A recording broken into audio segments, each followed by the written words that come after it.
The Quran is the word of Allah Almighty. It is sent to the Prophet Muhammad, peace and blessings be upon him, by Allah Almighty through the angel Jibril, and has reached us unchanged through tawatur, that is, transmission from generation to generation. To invent, compose, create something like the Quran is beyond the power of anyone except Allah Almighty. And of course, I will not invent a bicycle if I say that reading the Quran was and remains one of the main elements of worship, which is associated with the glorification of the words of the Lord of the worlds. Since the Quran is the word of Allah, and the word of Allah is one of the attributes of it.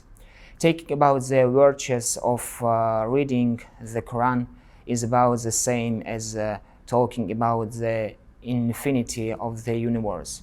Therefore, we will never be able to fully grasp the full scale of what is being described. And I think it's still worth talking about it a little bit.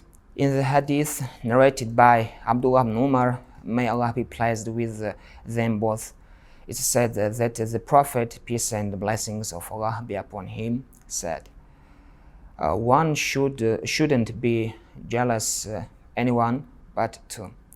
The person to whom Allah has given knowledge of the Quran and who reads it night and day.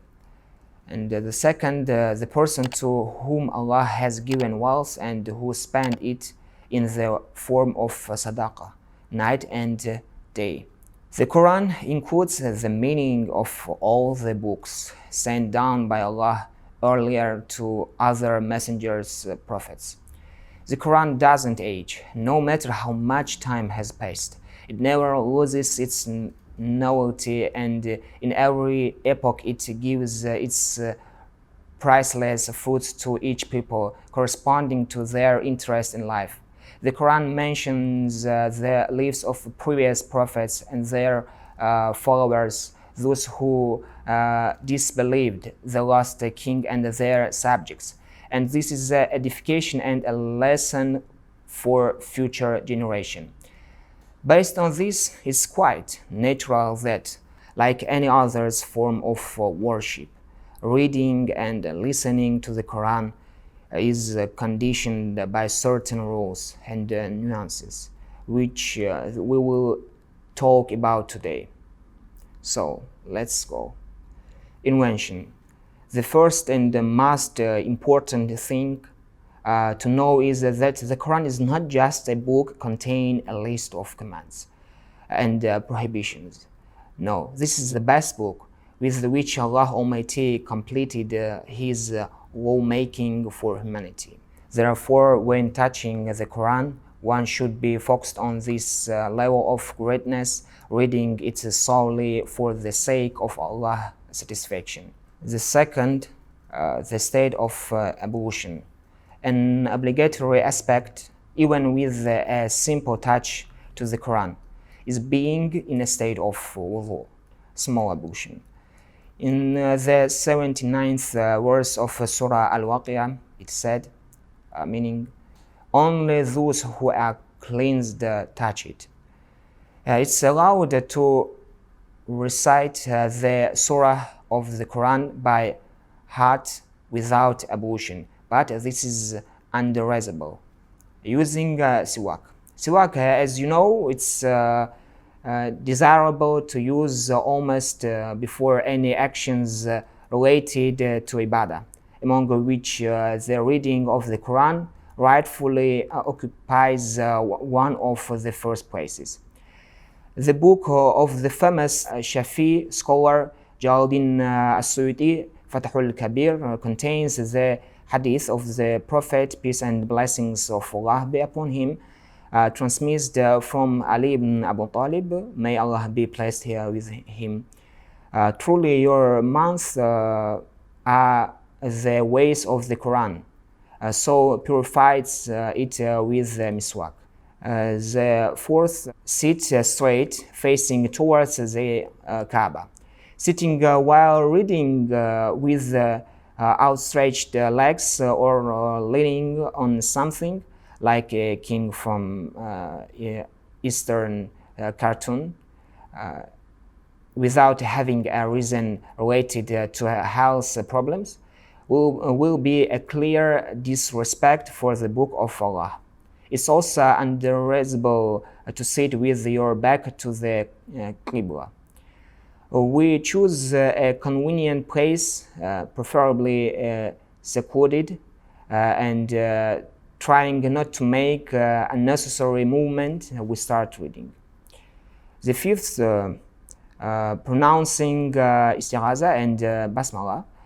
Allah Almighty in the Quran said, and when you read the Quran, when turn to Allah for protection from the evil and instigations of the cursed shaitan. Surah Al-Nahl.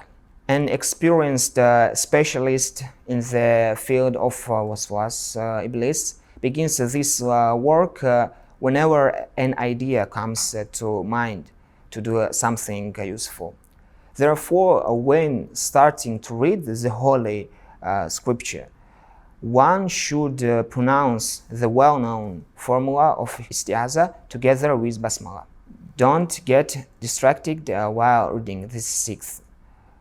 When reading the Quran in a mosque where it is likely to meet all your acquaintances and friends, it's necessary to remember that it is undesirable to interrupt the reading of the Quran, except in extreme cases, unless your life is a danger, to be distracted by intimate conversation with a friend or something like that is unacceptable. The seventh, close the awrat area. It's unacceptable for a man when he reads the Book of Allah to sit in shorts or in a short sleeved t-shirt, just as it's unacceptable for women to read it with their heads uncovered or other exposed parts of the body. Don't read the Quran anywhere. Probably we can safely say that religious knowledge has been lost to a large extent in our time because people have stopped respecting, which is why there are so many disagreements in our ummah. Today, young people don't need anything. Sitting somewhere on a bench, discussing people and simultaneously quoting translations of the verses of the Quran. This is a clear neglect with in the long run will necessarily affect a person by weakening his iman. I think everyone has a quiet, deserted place where they could calmly and meaningfully turn to reading the Holy Scriptures.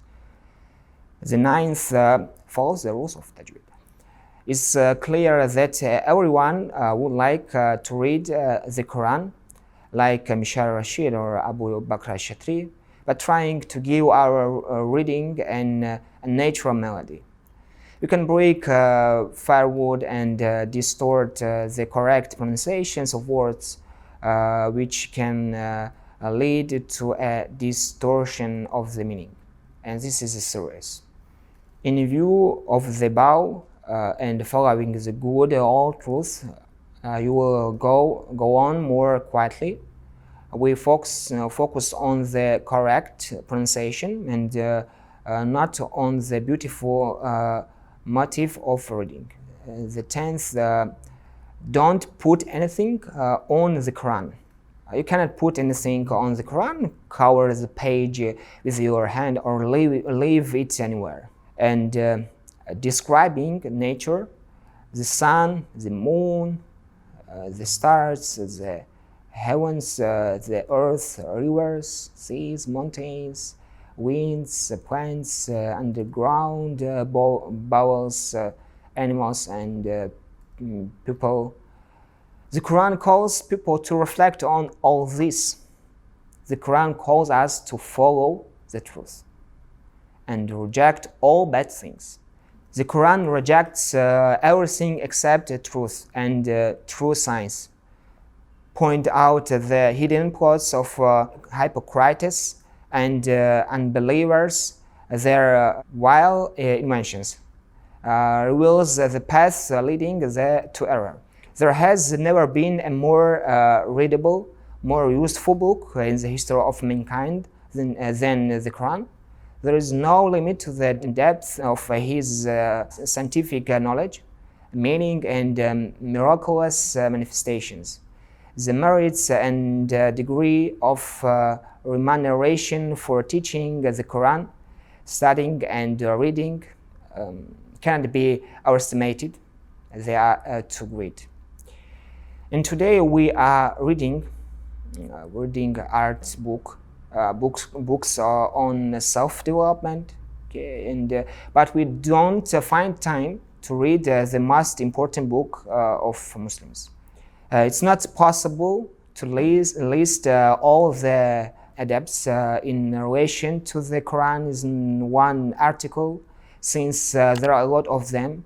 In the meantime, may Allah help us to always honor and properly magnify His book, given to us as one of the treasures of that light on our earth.